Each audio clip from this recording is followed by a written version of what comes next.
Ladies and gentlemen.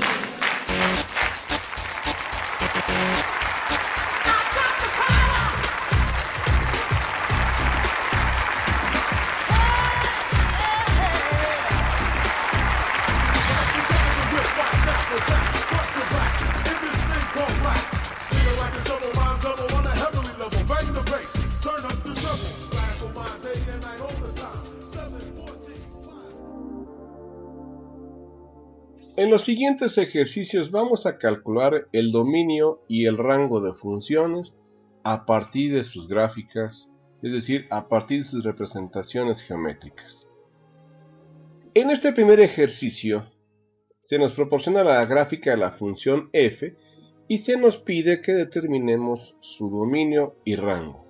Resulta obvio y de especial interés recordar qué es el dominio y qué es el rango.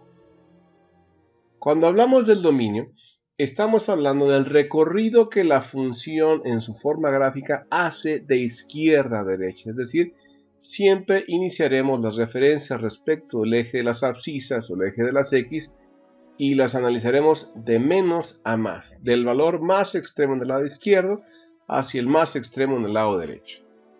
Cuando analizamos el rango, hacemos exactamente lo mismo, pero ahora recorremos la función o la gráfica de abajo hacia arriba, es decir, del punto más extremo hacia abajo al punto más alto. Como se puede deducir, el análisis se trata de hacerlo siempre de menos a más, tanto en x como en y, de menos a más. Si observamos con detenimiento la gráfica de la función, podemos notar que el punto más extremo hacia el lado izquierdo es precisamente este punto que tiene coordenadas menos 3, menos 2. Siguiendo su desplazamiento hacia la derecha, es decir, sobre el eje de las x, podemos notar entonces que el punto más extremo hacia la derecha es este, que tiene coordenadas 4, 2.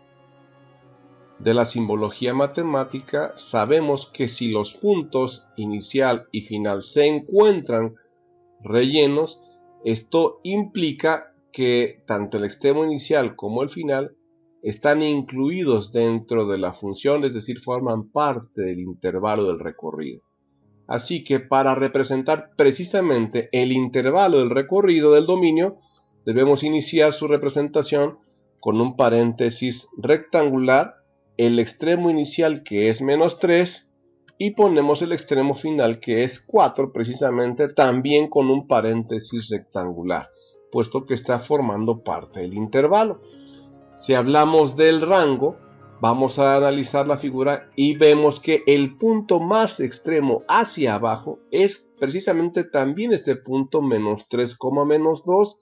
Si seguimos su desplazamiento hacia arriba, podemos notar que el punto más alto o el que se encuentra más hacia arriba estaría ubicado también en 4,2, solo que aquí debemos recordar que estamos tomando las referencias del eje de la y.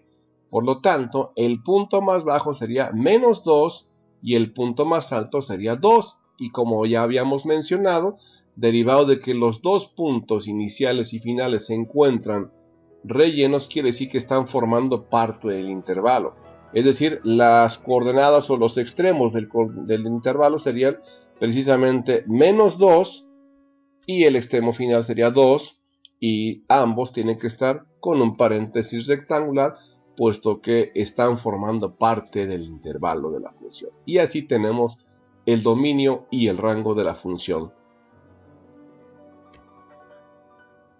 Vamos a un segundo ejercicio en el cual se nos pide también determinar el dominio y el rango para la gráfica de la función f.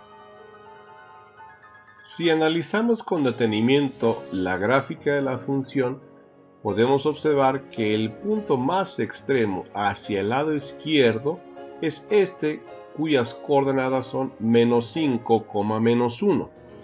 Si seguimos su recorrido sobre el eje de las x, es decir, hacia la derecha, podemos observar que el punto más extremo es este, cuyas coordenadas son 7, menos 1. Así, también podemos distinguir que tanto el punto inicial como el punto final están rellenos, por lo tanto, ambos forman parte del dominio o del recorrido de la función. Por lo tanto, para expresar el intervalo de su dominio, debemos empezar con un paréntesis rectangular, el extremo inicial que es menos 5 y finalmente el extremo final, valga la redundancia, también con un paréntesis rectangular, puesto que también forma parte del recorrido del dominio de la función.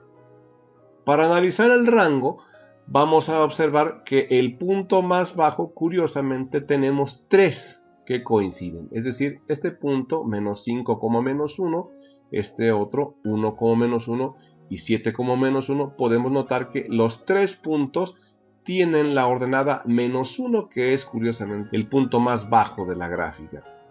Si vamos hacia arriba, podemos observar que también tenemos 2 puntos que tienen la ordenada más alta, es decir, 2 y 2 en estos 2 puntos. Por lo tanto, el intervalo del rango debe iniciar con el punto más bajo, que es menos 1, y el extremo final, que sería 2, y como podemos observar, ambos puntos, tanto los iniciales como los finales, están rellenos, por lo tanto forman parte del recorrido de la función. Así pues, entonces con esto contestamos cuál es el dominio y cuál es el rango de la función.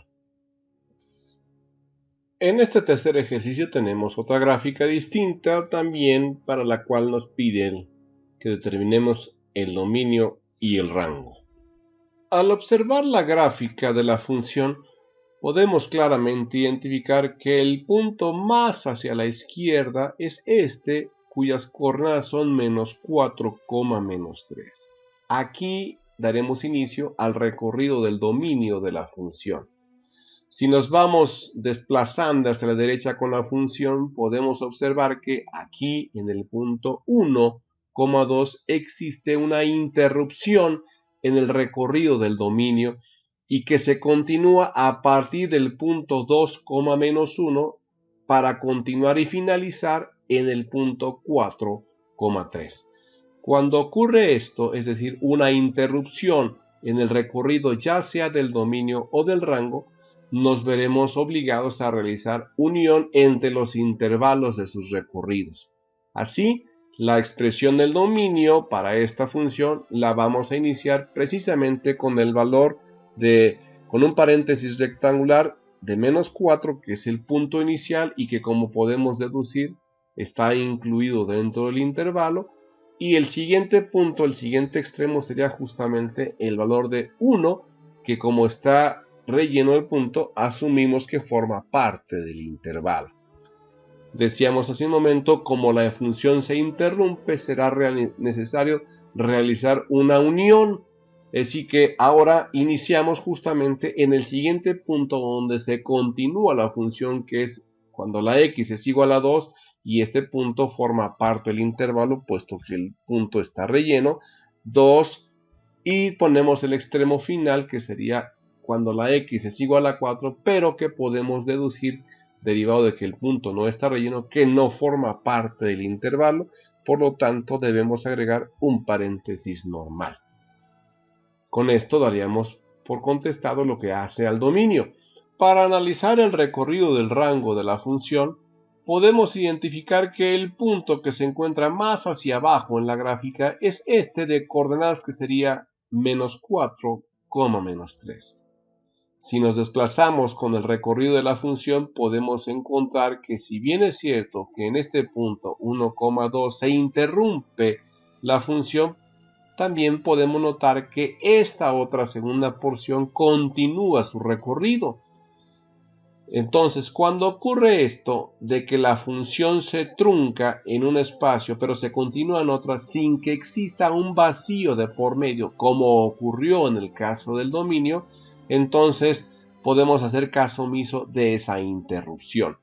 De manera tal que para definir el intervalo del rango lo vamos a iniciar justamente cuando la y tiene un valor de menos 3, que está obviamente incluido dentro del intervalo, y continuaría hasta el valor cuando la y es igual a 3, pero en este caso no forma parte del intervalo, puesto que vemos que el punto no está relleno, es decir, sería con un paréntesis normal, y con esto daríamos por contestado el dominio y el rango de la función.